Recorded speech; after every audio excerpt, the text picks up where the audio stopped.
let us discuss the topic law of conservation of linear momentum in this particular video. Let us start with the statement first. It says, in the absence of an external force acting, the total momentum of a system of particles remains unchanged or constant, although their individual momenta may be changing. So say we have a box or a container containing air or gas, and we have this gaseous system or container at rest, such that we are not applying any external force on this container. It's not like we are carrying this container and running here and there, in which case we of course would be applying an external force on this gaseous system, on this container. But what we are talking about is there is no external force acting on the container, that is, it is absolutely at rest. So if this is the scenario, then what the statement is telling us is that although the molecules making up the gas or air inside the container may be constantly interacting with each other, but still the total momentum of this gaseous system will be a constant. All of us are very familiar with the kinetic theory of gases, which tells us that the molecules of the gases are constantly, randomly moving in all possible directions. And they are, of course, constantly interacting with each other. In which case, they are colliding with each other, they are colliding with the walls of the container, because of which the velocity of the individual molecules are constantly changing. And thereby, their individual momenta are changing. But what this statement is telling us is, although they may be constantly interacting with each other, although their individual momenta may be constantly changing, but if there's no external force acting on the system, the momentum of the system on the whole remains a constant. To help you understand this in a better way, let me tell you the story of a village where you are the village head. Now what you do is, you plan to give 10,000 rupees to your villagers, and you distribute the 10,000 rupees equally among your villagers. You also tell them that they can do business among themselves. They can sell and buy products between themselves. But what they can't do is, they cannot take money from nearby villagers, or they cannot give money to the nearby villagers. So if your villagers can do business among themselves, they can sell and buy products between themselves, because of which exchange of that amount of money that you've given them initially will take place. But if there is no business with the nearby villages, then no matter how much they interact among themselves, that is, no matter how much exchange of money takes place between your villagers, the total sum of money in your village is still going to be the same 10,000. So this is the analogy we can give to understand conservation of linear momentum.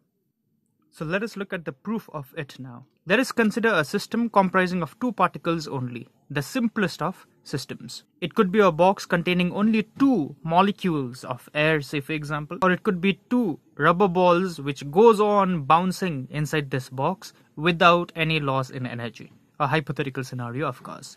So if m1 be the mass of the first particle, m2 be the mass of the second particle, and at any instant p1 be the momentum of m1 and p2 be the momentum of m2, then the net momentum of this system on the whole will be p, which is p1 plus p2, the sum of their individual momenta.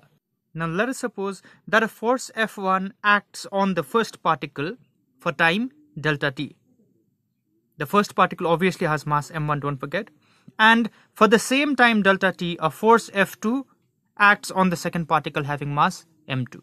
So from Newton's second law of motion, we know that whenever force acts on a body, what happens is its momentum changes. So the change in momentum for particle m1 is delta p1, and the change in momentum of particle m2 is delta p2. Thereby, the net change in momentum of the system is delta p, which is equal to delta p1 plus delta p2. And hence, the net rate of change of momentum of the system is delta p upon delta t, which is delta p1 by delta t plus delta p2 by delta t.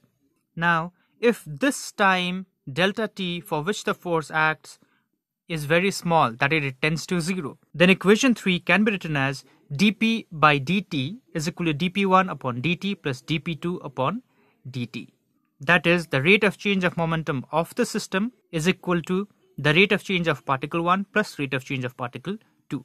But we already know the rate of change of momentum of particle 1 is equal to the total force acting on particle 1 from Newton's second law of motion, of course. And likewise, the rate of change of momentum of the second particle is equal to the total force acting on the second particle. Now, the reason I'm using the word total force in case of both the particles is because the force acting on the first particle is equal to the external force acting on it plus the internal force acting on it.